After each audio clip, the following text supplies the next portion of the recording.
Dahulu, berabad-abad yang lalu, jauh sebelum Nusantara bersatu menjadi sebuah negara kesatuan, pulau-pulau yang terbentang dari ujung barat hingga ke timur negeri ini terbagi menjadi banyak wilayah kerajaan, tak terkecuali Pulau Jawa.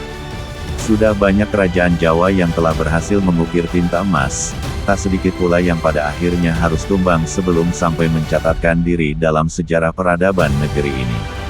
Hal itu akibat peperangan demi peperangan perebutan wilayah untuk memperluas daerah kekuasaan. Tanah yang subur serta kekayaan alam yang berlimpah menjadikan tanah Jawa bak gula yang selalu diperebutkan para semut. Adu gengsi dan ambisi juga menjadi salah satu alasan yang tak bisa dikesampingkan. Hal itu membuat kerajaan-kerajaan kecil tak memiliki banyak pilihan kecuali tunduk di bawah kekuasaan kerajaan-kerajaan besar agar tetap bisa bertahan.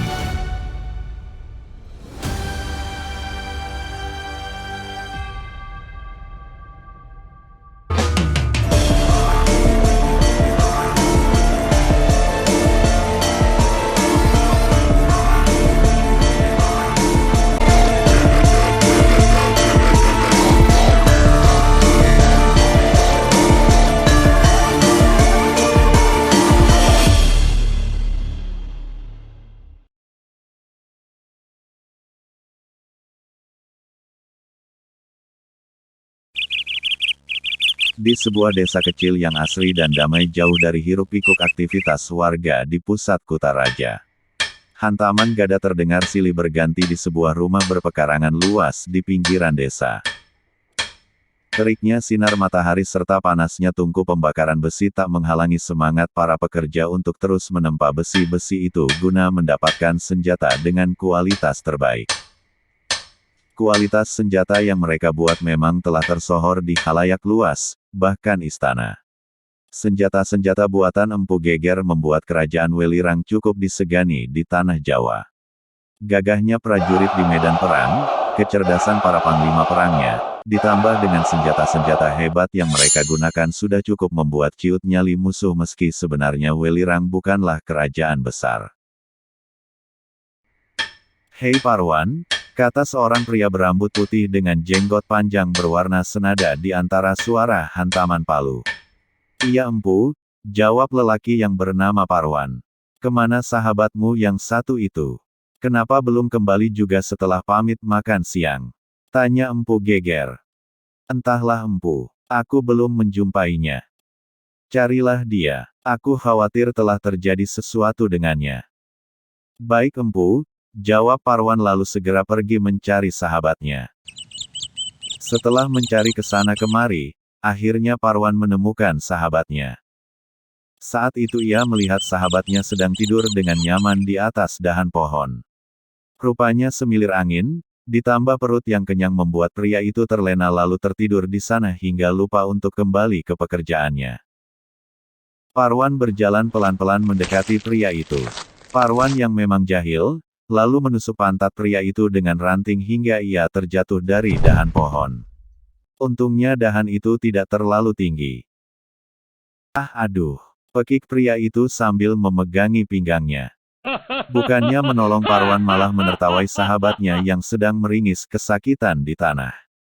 "Sial kau," hardik pria itu sambil melemparkan ranting kering ke arah Parwan. Parwan tak bergeming, ia masih terus menertawakan pria itu.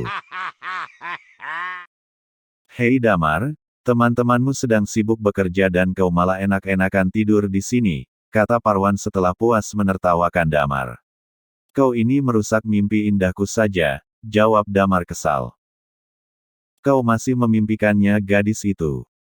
"Ya begitulah, hari ini ia menunggangi kuda dengan pedang di tangannya." "Oh, mungkin dia ingin membunuhmu." "Ngawur," jawab Damar sambil memukul Parwan. "Sakit Mar," pekik Parwan. "Secantik apa sih gadis itu?" tanya Parwan lagi, penasaran. "Aku tak bisa menggambarkannya," bak Dewi yang jatuh dari kahyangan. "Cantikan mana dengan Putri Sekar Ayu? Aku belum pernah bertemu Putri Sekar Ayu, tapi aku yakin gadisku jauh lebih cantik darinya," jawab Damar dengan penuh keyakinan. "Jangan-jangan dia lelembut yang menyukaimu," lalu diam-diam menemuimu di alam mimpi.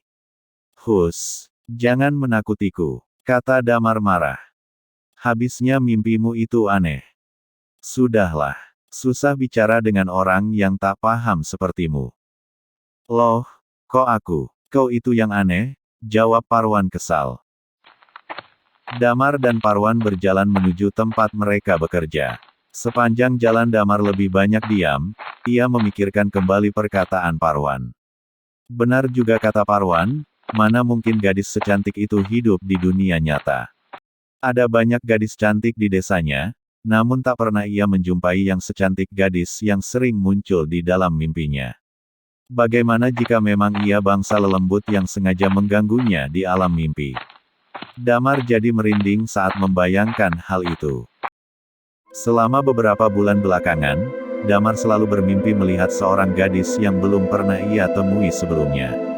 Kecantikannya membuat Damar susah menjalani hidup di dunia nyata karena dunia mimpi jauh lebih menyenangkan. Gadis itu bak seorang putri, memakai selendang hijau dan bermahkotakan emas di kepalanya.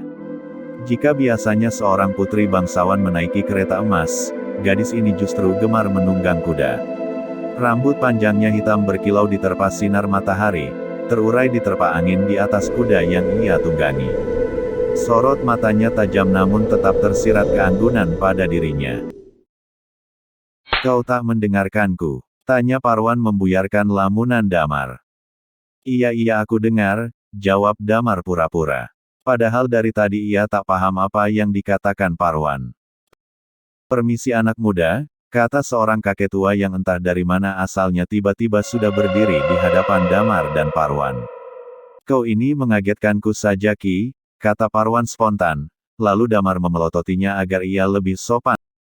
Maafkan aku anak muda, jawab kakek tua itu. Ada yang bisa kami bantu Ki? Tanya Damar. Begini anak muda. Kakek tua itu mengaku datang dari jauh untuk mengunjungi Candi Suci yang berada di atas Bukit Pujon. Namun karena usianya yang tak lagi muda ia tak sanggup lagi untuk berjalan. Ia juga mengaku telah kehabisan bekal, jangankan untuk menyewa kereta kuda, untuk perbekalan selama perjalanan saja sudah tak ada lagi. Jadi kakek tua itu bermaksud meminta bantuan Damar dan Parwan untuk mengantarkannya ke Bukit Pujon. Baiklah Ki. Tunggulah di sini aku akan menjemputmu dengan kuda milik majikanku, kata Damar. Tidak anak muda, punggungku tak kuat jika harus naik kuda. Damar dan Parwan saling melempar pandang, lalu mereka berdua kembali memandangi kakek itu dengan tatapan bingung. Si kakek hanya tersenyum memperlihatkan giginya yang mulai habis termakan usia.